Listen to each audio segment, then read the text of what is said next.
Party people in the place, put your hands up in the air and let's play some poker. This is a free jacks free roll to win 8,000 jacks on Triplejack.com. This is ZenBlender. I created this game, and today I will be playing under the name SolidFold. And I might be making some solid folds today, or I might be stupidly bluffing all of my chips away. I'm not really sure how it's going to go, but we're going to find out soon enough in about 30 seconds. So, one thing I'm noticing is that players play differently in different kinds of games. And so in a free roll, they're not concerned about really playing smart necessarily. They're really after these jacks. That's really what they want. Unlike the league games that we have where you get points based on your placement, or some of the higher roller tournaments that we have where you have to have, let's say, 25,000 chips for the greedy pig game. Those games, people tend to take them a little bit more seriously. So, considering this is a free roll game, I am expecting people to play a little bit crazy early on. They come in and they try to double up or triple up pretty quickly. And so I tend to get out of their way within the first several hands of the tournament. So yeah, as you can see, there's a huge bet here, and I'm going to fold to that 16 big blind raise. My hand just wasn't good enough to call that. And if I had a hand that was good enough to call that, I'm probably just going to push all in, because there's almost no hand that BRC native is going to raise to 160 and then not call an all-in re-raise. So that's kind of where I'm at with that. I'm very rarely going to just call in that situation. So I have sevens, and if this is going to be an aggressive table, I might be willing to put in all my chips with sevens. But I have two callers here, so it's not a great spot. I'm actually just going to fold this one, and it looks like I would have been totally crushed against these kings here.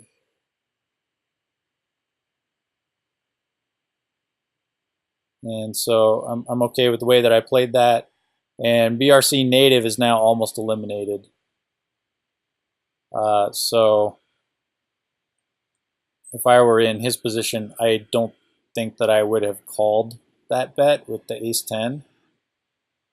But on the other hand, I really don't know anything about this Kenji player. But in this particular hand, I have top pair. And I'm going to put out a pot-sized bet because I am pretty sure that I have the best hand. And it's not an awesome river, but I might now be splitting the pot. Okay, so I'm happy with that. I'm happy to win a small pot there. And it looks like I'm getting dealt a lot of kings so far. All right, so BRC is all in for a measly 25. And the question is, if I call this, am I going to get raised?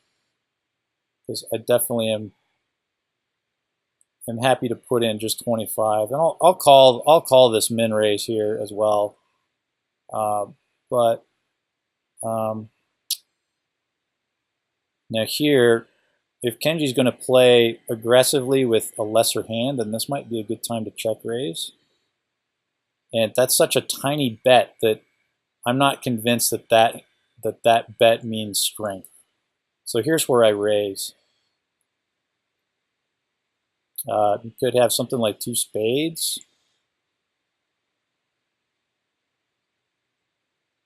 All right, so he folded, so that's good.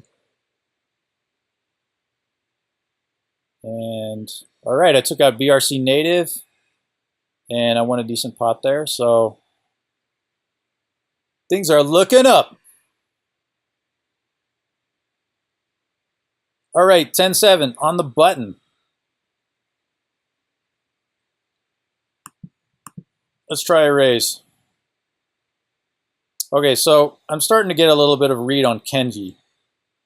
Kenji has a tendency, based on just a little bit of information, to overbet when he has a strong hand, maybe like he's doing right now, or to make small little bets when he is weak. And so far, I haven't seen anything that's in between those two extremes. And it's between those two extremes where I think poker gets interesting. When you make bets that are like between a half size of the pot and a full pot size, that's where decisions get more difficult. So if a player lets you see cards very, very cheaply, or just makes huge bets and goes all in, then sometimes your decisions become clear and easier. So once again, I have another weak king. Raymond, I don't think, is an aggressive player, so I'm just going to raise and take it. And again, I have a weak king. So these are certainly not great hands. But against players that haven't put any chips in,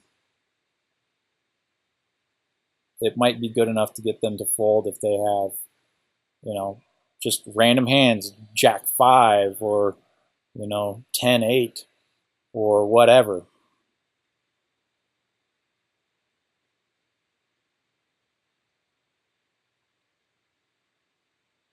So when you have a game like this where there are only 5 people at the table, if you're the first one into the pot, meaning you're the first one to call or to raise, it's almost better, it's almost always better to raise when you have a few people at the table like this. And the reason is you want to better define what your opponents have. So if you just call the big blind and then the big blind just checks their option and doesn't raise, then they essentially have a random hand. So if the flop comes down, and let's say the flop comes down like this 10-3-6, and then they make a bet, or maybe they raise your bet, you don't know if they hit 2-pair or not. If they hit 2-pair, then that means that they were playing a pretty junk hand, like a 10-3 or a 3-6 or something like that. And if you had raised pre-flop, then chances are better that they're going to fold junk hands like that. So that being said, if I am going to raise, I'm going to try to do so when I have position. And so if I'm on the button, I'm in the best position, which means I'm going to act last throughout the rest of the hand. And so that's always good because you're going to have more information than the other players. And you can always respond to what they're doing. When you have last action, you can usually set the price for calling. Whereas if you're first to act, you can always get raised. You can always get raised all in. That is always a possibility. So anyway, I moved to another table here. And let's see here. I'm just going to fold this ace. It's a weak ace. And I'm up against 2 players behind me that have a lot more chips than I do. And looking at the standings, we have the top 2 chip leaders in the whole game on this table, and they're both to my left. So that's bad. And so Thank You here has made this huge, ridiculously large all-in bet. So I don't know what that means. Like, does it mean that you are getting impatient? You know, I'm not sure what it means. But now I'm seeing it again, and I'm tempted to call this just because this is the second hand in a row that I've seen this. Now, if I see this a third time, then I'm probably going to call with a hand that's just like ace high. I mean, just that weak. Because I'm starting to figure out that Thank You does not need a strong hand to do this. And certainly I would be gambling by calling that. So here we have eights. Now if Thank You does this again, I'm inclined to call. But if I raise, then I might give up the fact that I have a decent hand. So I made an attempt right there to trap by just limping in. I was hoping that Thank You was going to push all those chips in, and then I was going to call, but it didn't work out that way. But now I have an overpair on a flushed board, or a flush possible board. So I'm actually just going to call here, and it just gets worse for me. I suppose I could make a straight with a 7, but I mean, I can't continue. I mean, there are 4 cards between those 2 players before Kenji folded anyways, and somebody's got a diamond. No doubt about it. And bluffing was just not an option there. Because if nobody knows her had the ace, then I mean, I'm just throwing my money away, or the king of diamonds. Okay, so I'm going to call this, and that's kind of good because since I sort of played that slowly, then I might be in good shape here. Actually, I've hit the full house, so my kicker's totally irrelevant. So I'm going to go all in because that's actually less than the size of the pot, and I might be splitting this. No, actually, I was up against a weaker full house. So, yeah, I guess it is a little unlikely that Kenji would have the last ace in the deck there. So splitting probably wasn't going to happen. But there was pretty much no risk in me pushing all in there, since yeah. All right, so things are looking up for me after that hand. I'm now in 9th place out of 24 players, so that's good. And I'm going to continue to play cautiously, especially against Thank You. So I don't know what's going on. This is I was kind of torn between trying to trap Thank You with the aces, but considering Thank You just put in those 2 big all-in raises on 2 consecutive hands, and I haven't seen that since, I'm actually starting to think now that maybe there were good hands there that I was up against, and for whatever reason, he or she, I can't quite tell actually.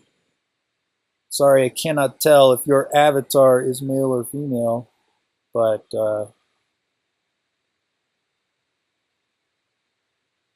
anyway. I think that some players, they're not quite sure what bet sizing to use in a lot of situations, so they tend to do all or nothing. And it can sometimes feel like a bit of a minefield trying to trying to navigate those situations.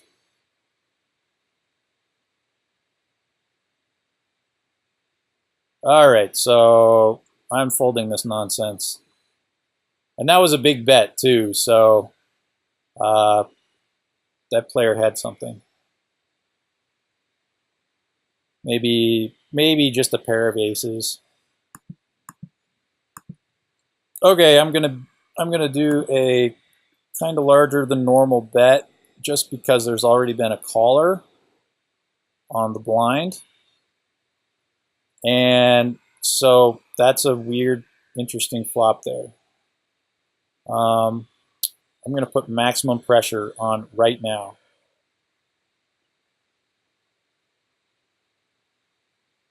And I would have hit a straight. So I was concerned about the diamonds out there, obviously. There were only 2 other players that even saw the flop. So I don't want to get too paranoid worrying about whether one of those 2 players flopped the flush on me, simply because there were only 2 players. Now, if there were 7 players that saw the flop, then I'd be a little more concerned. Because not only do you have to put them on a suited hand, but you have to put them on that suit, that specific suit. So that being said, I didn't really like that flop, even if the diamonds weren't there. Okay, so this is where I raise, and I might be getting all in with Doppeljacker here. Oh, ace. So makes another small bet. I'm not really convinced that he has an ace. He may just have a 10. Okay, so 8-9. So he had a straight draw, he had an inside straight draw. That was it. So that worked out for me pretty well. I wasn't too worried that he might have hit the ace on the turn, just because the bet was the same on the flop as it was on the turn, and that just seemed really weak. There's not a lot of hands that I can think of that most players would play that way, where they have an ace in their hand. Okay, so I have an ace in my hand. I'm on the button. I'm raising this nonsense.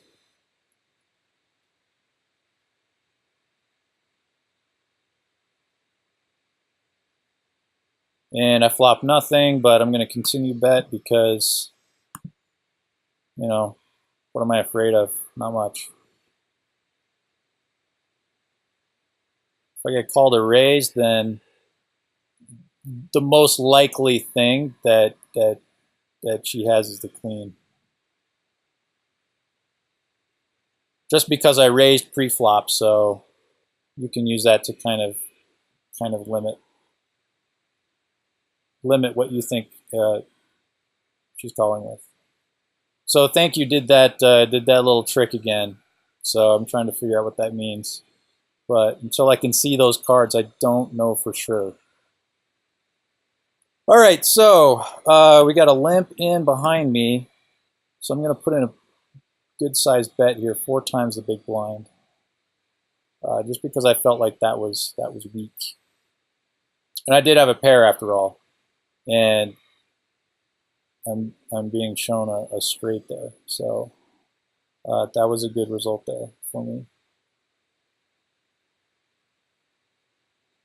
All right, I got 8-2. I'm really wary about this player, so I'm just going to fold. I'm basically gonna call in that spot only if I think there's a good chance that I'll see a flop for free. And even then, I'm going to fold that hand pretty often. Probably like 75% of the time. And I'm going to fold this one as well. And it's a good thing that I did. I just wish I could see these hands and get some idea of what's going on here. All right, Jack 9 of clubs. This is a good kind of implied value hand. I really want to hit something like a concealed straight. That would be the best. And there's just a min raise, this is A little uncharacteristic coming from Thank You. So thank you for that. And I hit 2 clubs, so I've got 2 clubs, and this is where things get a little tricky. I really want to see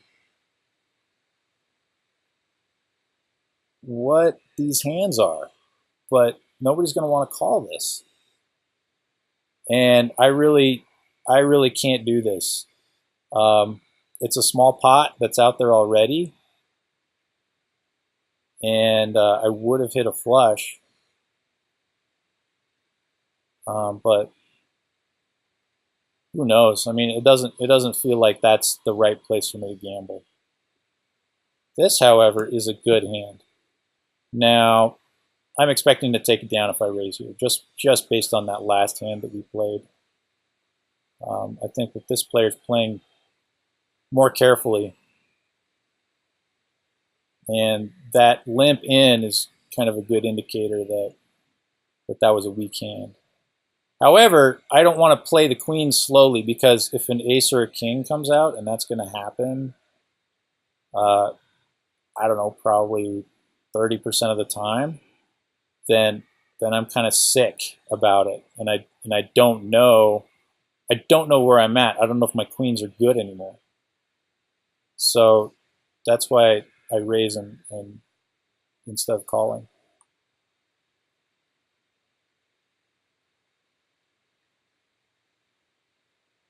All right, so let's check the standings again. We are down to 3 tables, and I'm actually in 3rd place with chips, so that's pretty good. That means that I have some room to maneuver a little bit. And I've got ace-7. I'm in good position. I'm almost always raising this, but I'm actually going to call. And the reason is because of Thank You. Because if Thank You makes a huge bet, then I can easily fold, and I only lose 100.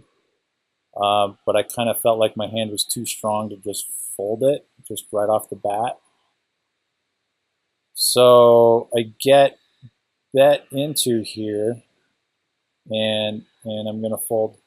And it's mostly because this is a new player at the table who just moved in, and I'm not really sure what's going on there.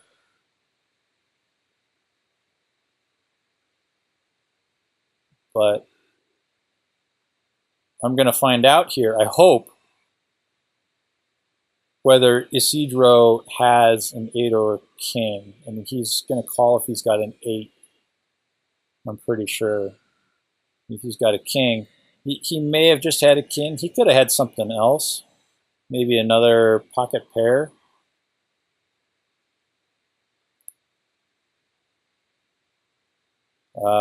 Okay, so this hand I'm actually going to fold.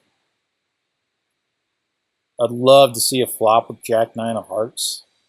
I mean, there are just a lot of ways you can make a concealed straight.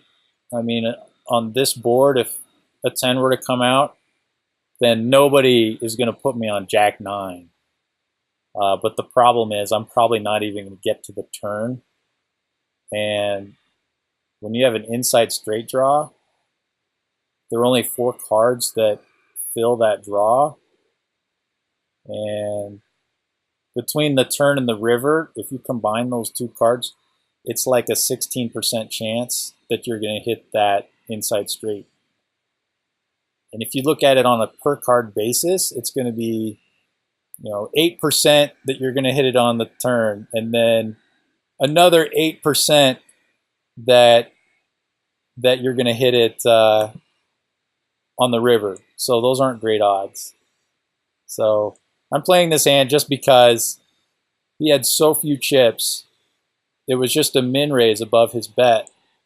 And I did just have middle pair. Like, I didn't really have a draw or anything. But it turned out to be the right play. That was an okay place for me to gamble a little bit. Just because, at worst, I'm just losing a little bit. All right, so this is interesting. I've got 3rd pair. I've got a flush draw. I've got an inside straight draw. Hopefully it gets checked. All right. So I've got a real marginal hand here, but it could be that nobody else has anything. And it turns out that that was good enough. And I'm okay with playing it that way because if I had made a bet, then there's risk in doing that. I can get raised if I put out a bet, or I can get called by any number of hands that beat me. But it turns out that their hands were so bad that they weren't going to call me anyways. And so a lot of times, especially on the river, you really need to think about whether you should make a bet, because a lot of times you're only going to get called if you're beat. And so if you check and they check behind you and they have a worse hand, then you win the pot. But if you make a bet and you get called by a better hand or you get raised, then not only do you lose the hand, but you lose the bet that you put out there. All right, so I got ace king. And let's see, I've got this player covered. I'm going to put out a big bet because I just want to send a message that I'm not screwing around, and I'm also willing to put in all these chips pre-flop with that hand. Mostly because Isidro seemed weak just by calling there and not raising into me. All right, I've got fours, and again, I'm up against this scary player who likes to just go total nuclear on me. And I'm out of position against thank you, which I'm not thrilled about. So it's been like checked, like auto checked back to me all the way down, but now there are 4 diamonds out there, and it's just hard to bet there. And if I had bet there, I probably would have gotten called. So that's okay. All right, so let's try a min raise because I'm on the button. And that worked out. And actually, I would have hit the straight there. The straight on the flop, in fact. Actually, I think that would have been a 7-card straight. Oh, it doesn't show there. But yeah, that was kind of fun. So you never know. Any 2 cards can destroy any other hand.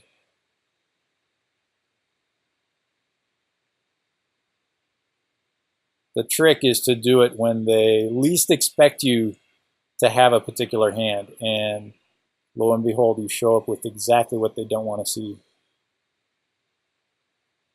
All right, so it seemed like it was auto checked back to me on the flop, so I'm not concerned about the king, but it's maybe more likely that thank you has 2 hearts. And finally we see like a more reasonable bet that just looks like it's kind of trying to milk me for a little bit, and I don't think that my 3rd pair is going to win. So I lost a little bit there. That's okay. I'm still in 3rd place chip-wise. And I'm just going to fold this one. I'm really looking for a spot to trap thank you. And in order to trap, I kind of have to have a good hand first.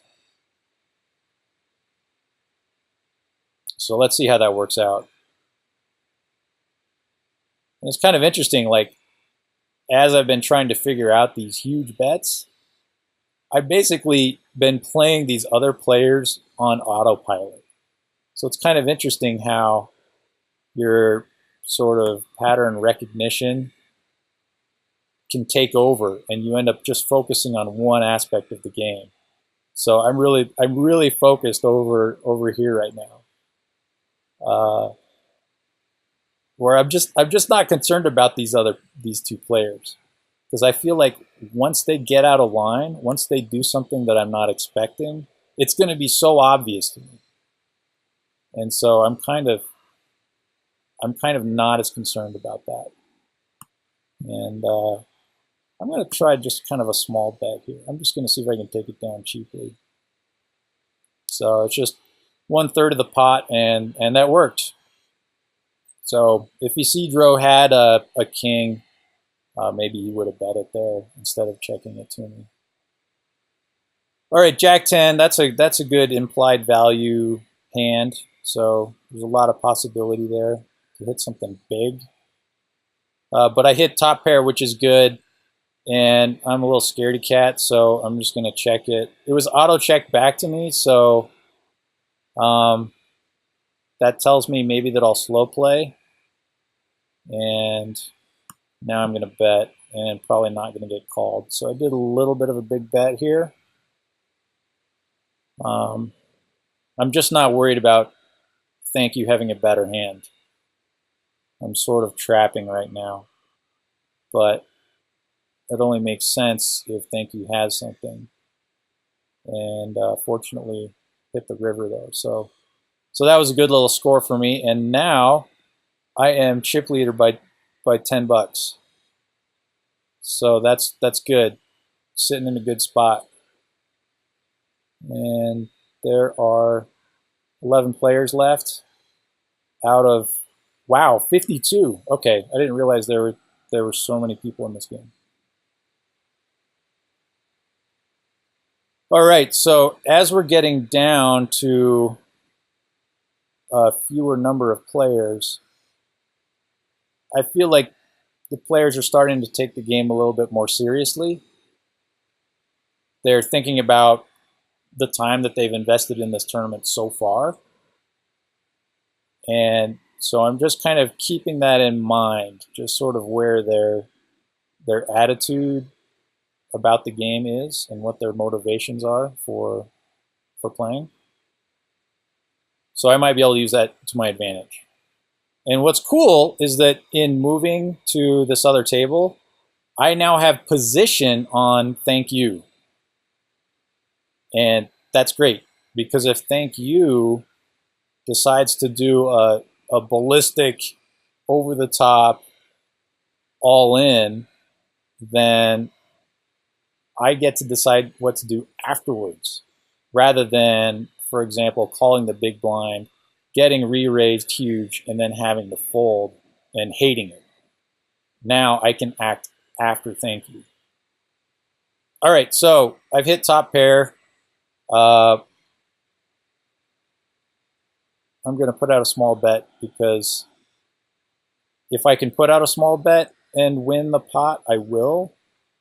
And I'm not looking to like win a huge pot with just a pair of sevens.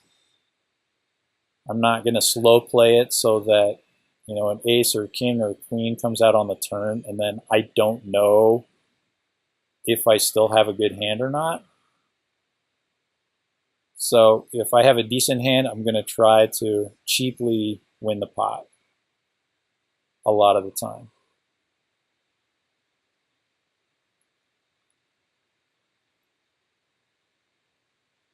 Okay, so I'm down to second place in chips overall. And so when we get down to 5 players, if I last that long, then we'll go to the final table.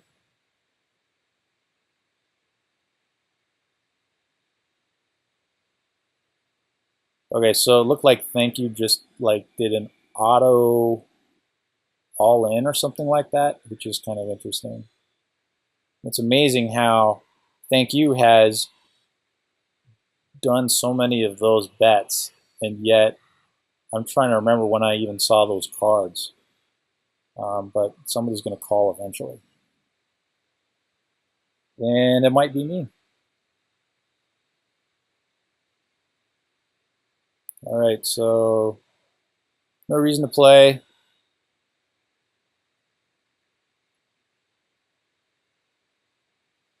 I'm just going to hang out and, oh, look at that. King, queen, we saw some hands. I'm just going to throw some eggs, let people know how I feel.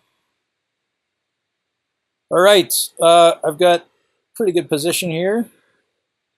Even though I'm first to act, it's still kind of pretty good position. All right, so I raised it, and I just nailed that flop.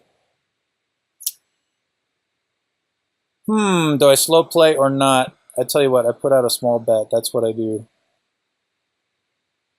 Because if Viking 55 didn't have anything, then there's not much reason to try to let him catch up, because he can easily catch way up, and then actually I'm behind. So even though I had a strong hand, I just I want to stay in control, I guess.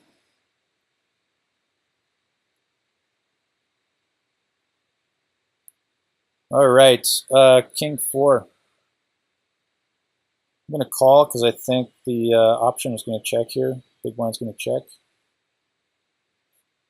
Or not. I fold.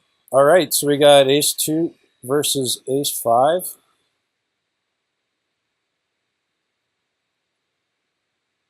All right, it's kind of interesting. I would have won that one, but I'm not going to play it. Just to mix it up, I'm just going to call with the 3s. Different ways you can play that hand. But I'm basically hoping to hit a third 3. But the fact that it's paired jacks out there makes it less likely that a Viking hit anything there, so I probably definitely had the best hand there. All right, Jack 10. I'll put in a min raise this time. I'm starting to feel like I can push players around a little bit. Players are starting to be a little more calculated in what hands they play, I think, and how many chips they want to put in. So based on what I just said, I'm going to try a min raise here as well out of the small blind. And that worked, so that's good. So that adds 5% to my chip stack by playing it that way.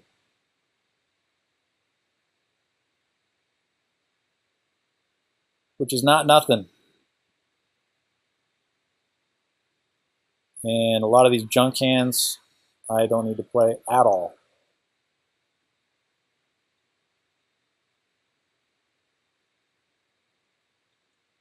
Wow. So we got 3 players going all in.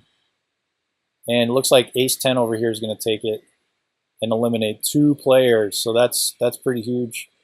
And the tables are balancing. But it's not quite down to final table. We're at 6 players, and each table can support 5. So we're almost to the final table, so I hope I can make it that far. And I'm feeling pretty confident. I don't like it. I'm going to fold.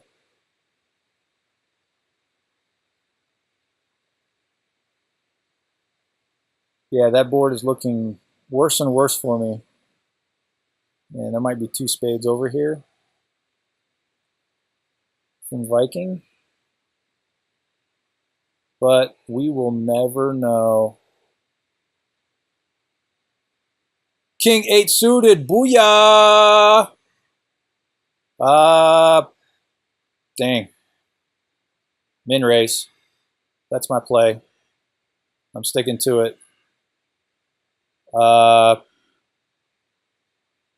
folding. That's my story. I'm sticking to that as well. And I would have hit top pair there. I wonder if that was going to be good. All right, final table, suckers.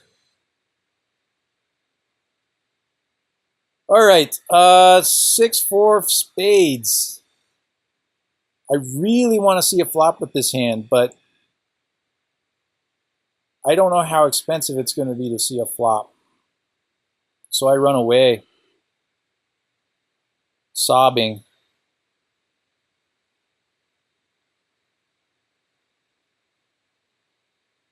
All right.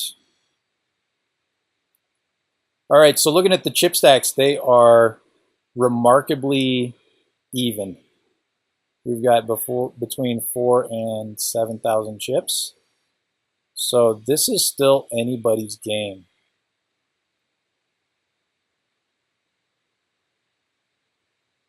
And all you need is for one player to go all in and then lose to create a pretty big stack player.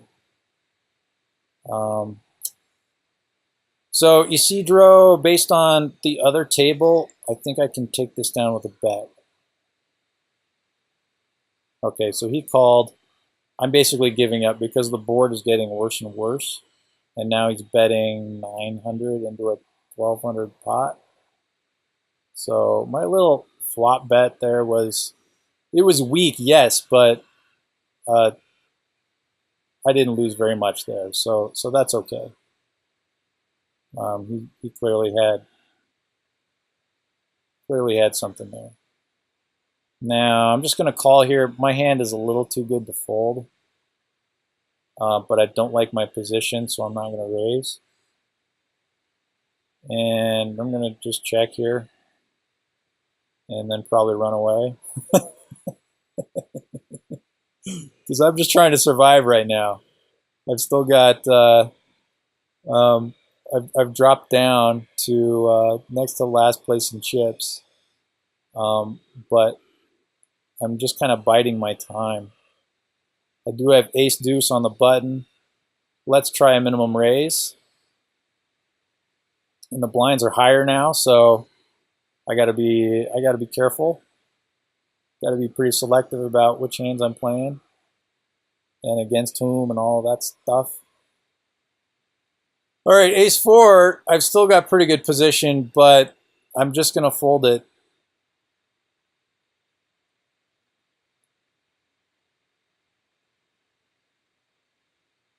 I mean, I've only got let's see, 12 big blinds, and everybody's kind of in the same situation.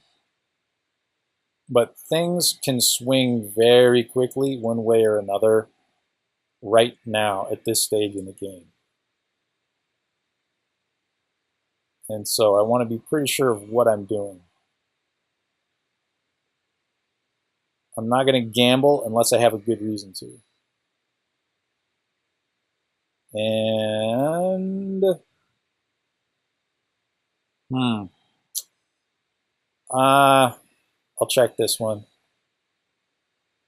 I feel like I've been playing pretty weak pre-flop. But in my defense, the players have let me see flops cheaply. So I think that's a good opportunity, good advantage.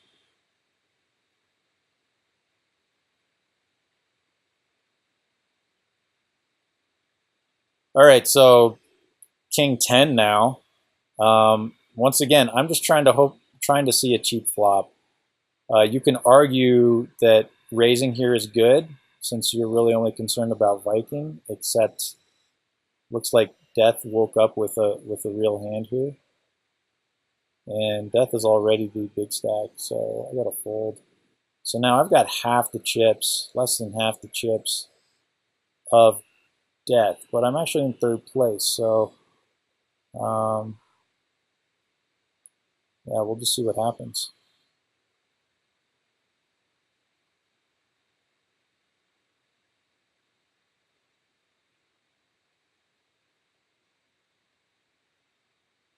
All right, so Viking made this big bet that was kind of close to going all in, but he didn't go all in. So that might have meant a really strong hand. Because if somebody calls that, then all of Viking's chips are probably going in on the flop. Based on that, I mean, I'm assuming a lot here, but if I were to bet, I would say that Viking had a a strong pocket pair, like aces, kings, queens, something like that. Just because it was a weird bet size. All right, we got 3 2s versus top pair of jacks. And that kind of evens out the chip stacks a little bit more, so that's good. Now I'm first to act with an ace, and I'm just going to fold it. I've only got 10 big blinds, so if I call that and get raised, it hurts. If I raise and get re-raised, or even if I raise and get called, that hurts. Ace-3 is just not strong enough, and I can afford to wait a little longer.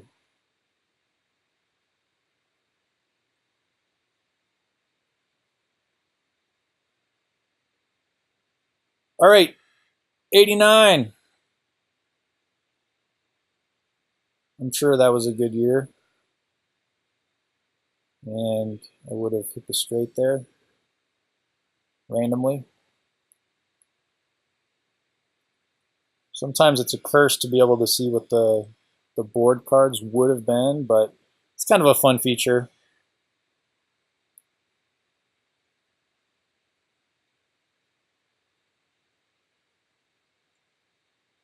Gives you something to think about.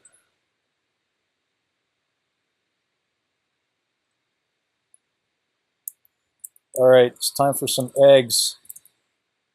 Let's make some omelets.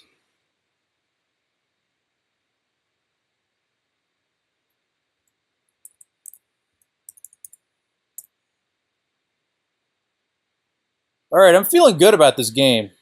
Mostly, I feel in control, and a lot of that has to do with how the players are playing. They are playing aggressively, but it's not like every hand. It seems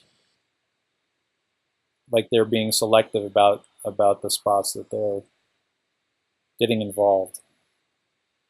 And you have like the small blind folding to the big blind. So Vikings playing pretty tight. Nobody wants to lose. And I can see a free flop here with an ace, so I'm going to do it. Yeah, all right, so I've got the nut flush draw, but that's all that I have is a draw for the flush.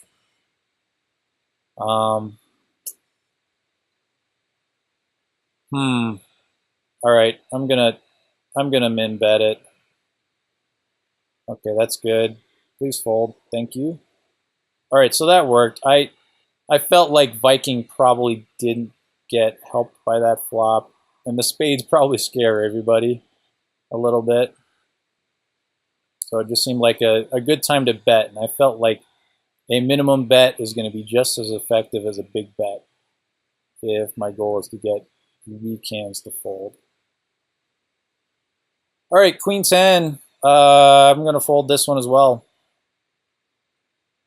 Mostly because there's already been a call here. So somebody at least likes their hand enough to call the big blind. If Viking hadn't done that, I might have raised there.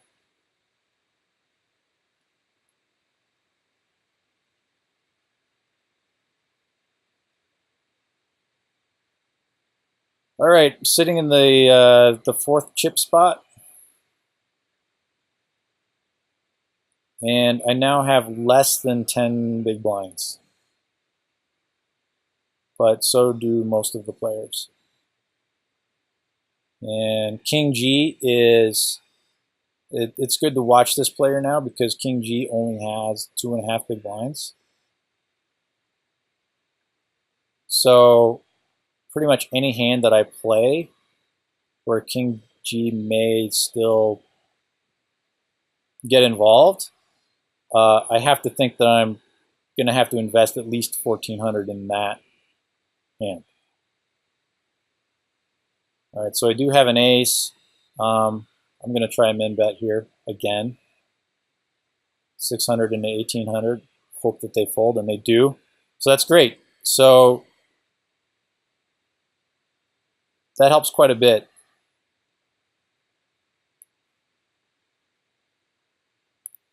Two, three of clubs. I'm first to act for the rest of the hand.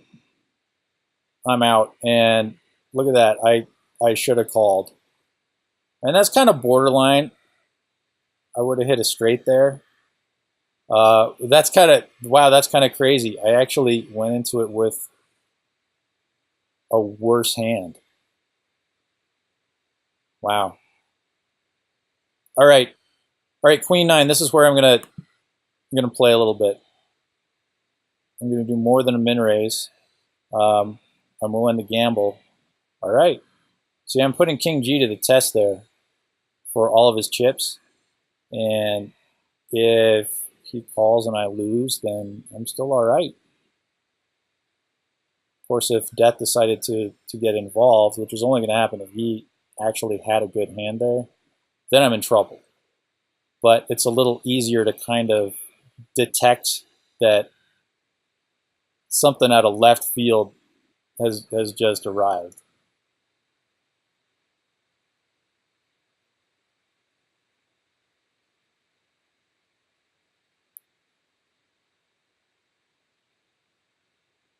All right, so blinds are just about to go up again. And again, I have one of these weak aces, which are hard to play, especially when I am first to act. I don't like that.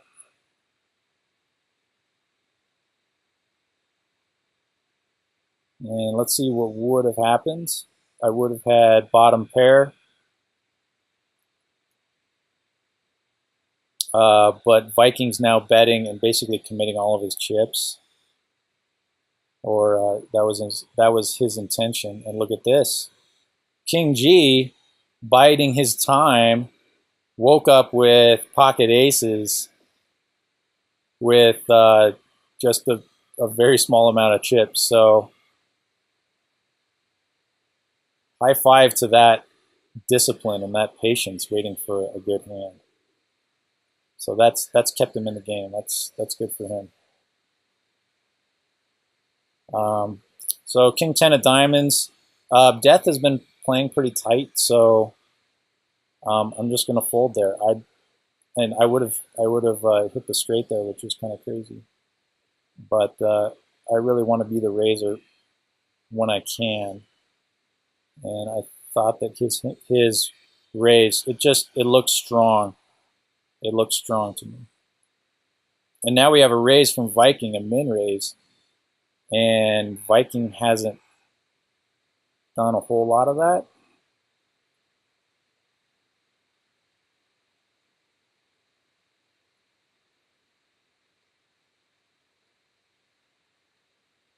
Okay, so I wonder what would happen if I just raise all in here.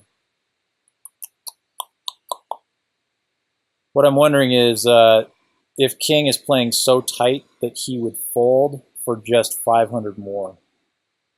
And I'm not really sure. I think most players call there. The problem is I only had 10 high. But I'm really looking at that chip stack and knowing that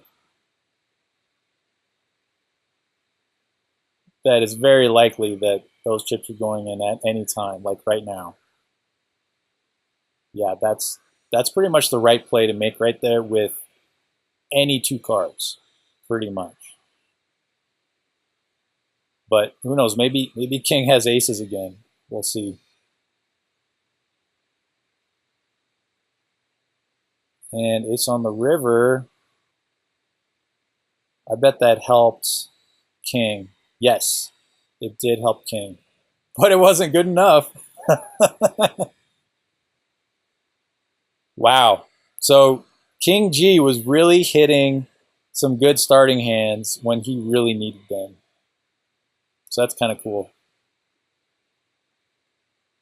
But it didn't work out in the end for him.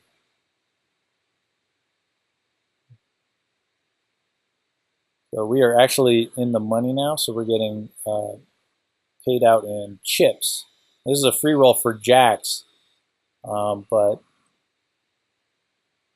the jacks are basically for just the first place winner. All right, Queen 8 of hearts. I am on the button. There's a raise. This is interesting. Vikings all in on the big blind. I don't want to. I can't play this hand. I just can't play that hand. So it's actually a three-way pot with a side pot between Isidro and Death.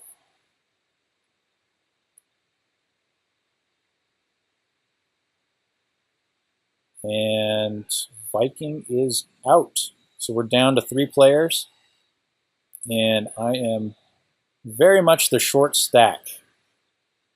And I only have 5 big blinds. So this is not great. I maybe should have pushed all in right there. I mean, before I knew that this 3,500 raise was coming. But I probably should have pushed all in there, even though I only had 8-4 or whatever it was.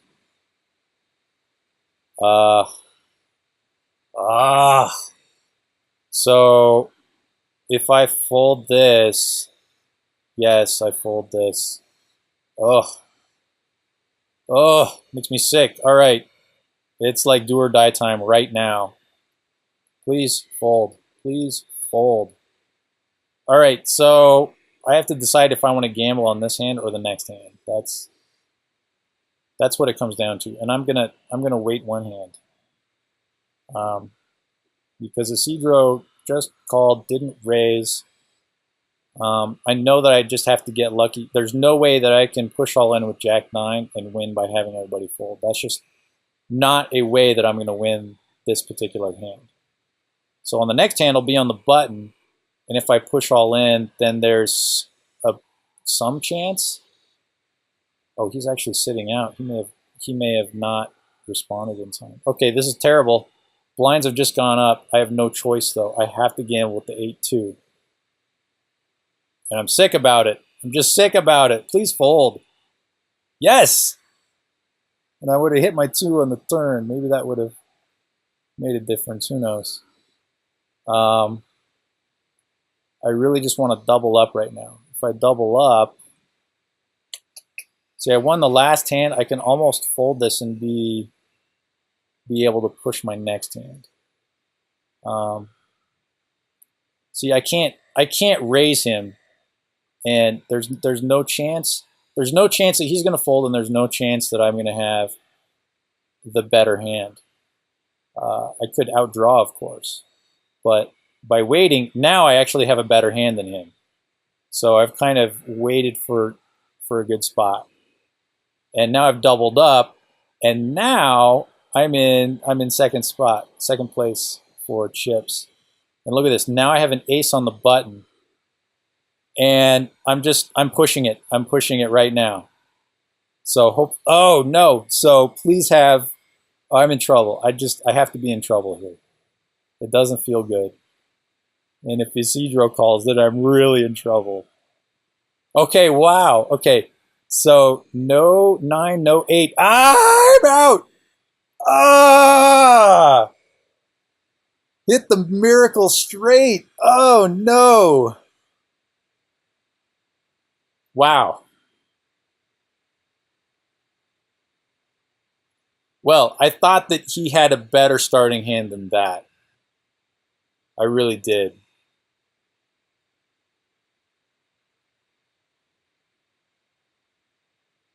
And it looks like we're going to probably see the end of this one right now. Except Isidro just hit the straight and is back in it. So even Death has less than 10 big blinds right now. So this game has gone on for long enough that everybody's just really pressured by the blinds. And that's just how it goes. But I'm really happy with the way I played. I can't really think of situations where I really think I should have done something different. And the fact that I got to third place out of 52 players. I think that's pretty good. I am definitely okay with that result. So anyway, thanks for watching.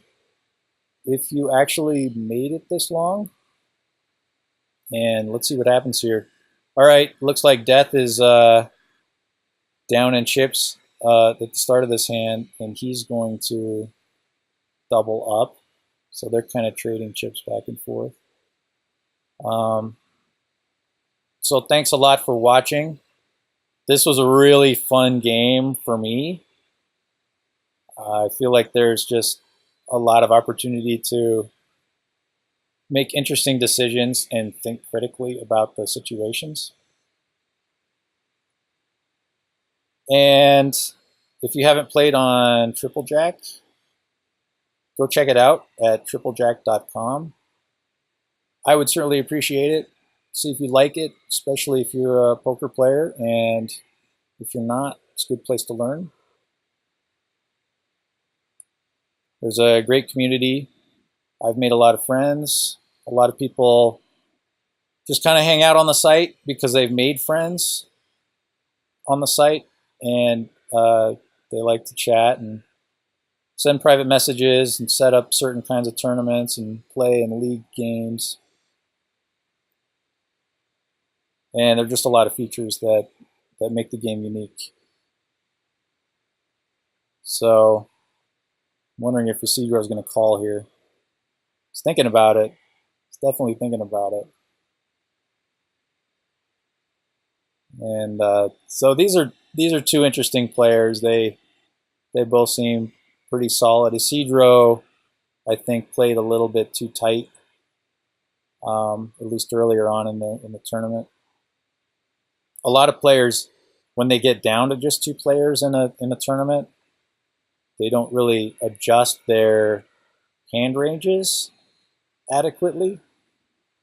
In other words, if you're used to playing on, let's say, a full 11-seat table, you might think that, oh, I need to have a ace-jack or better, or pair of nines or better to play. That really changes when you get to just two players in the hand. Okay, so it's just going back and forth. Isidro is now big chip leader. So a lot of players, when they get the heads up, they still kind of adhere to those rules. Like, oh, they have to have an ace to play, and they have to hit a flop to play to continue with the hand. And it's certainly at this point that you really have to open up your game and get a little more creative and see value in other hands. And sometimes you just have a face card. You just have the Jack-7 or something like that. And that can be good enough to push the action and push your opponent to a tough decision.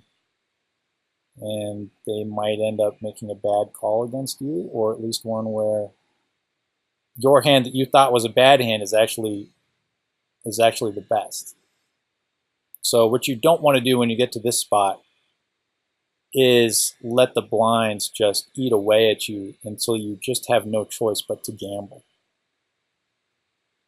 But the blinds here are now 1,000, 2,000. So this is really gambling time. This game is kind of dragged on a little bit. And sometimes that's just how the cards fall.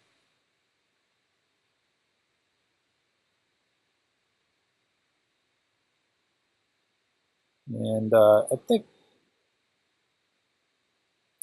Death is probably going to win this game.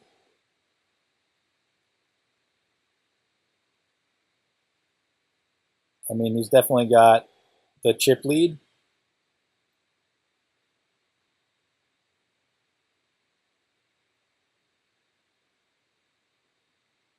But I got to think that the game is going to end very, very soon here. It's just got to. But somehow it's still going on. If it gets to the next blind round, I'm going to be really surprised.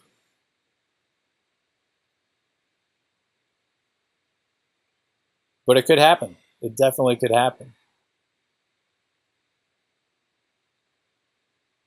So Death has a 2-1 chip lead.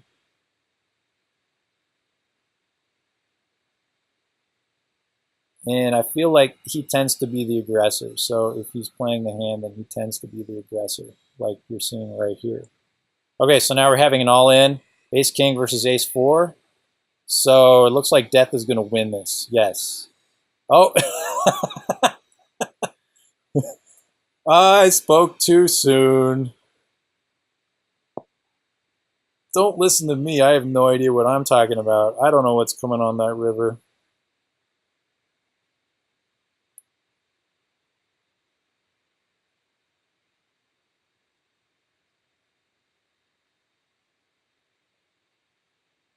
I bet Isidro's feeling pretty good about how that hand turned out. All right. King 5 versus Queen Jack. And it's just flip-flopping back and forth. Oh, wow. So the 4th spade came, and Death ended up winning with a better flush. So that was pretty epic ending. So anyway, as I was saying, Triplejack, it's a great game. If you don't play there, then you should. So go check it out at triplejack.com, and I'm going to make some more videos maybe. Let me know if you like them. Thanks. See ya!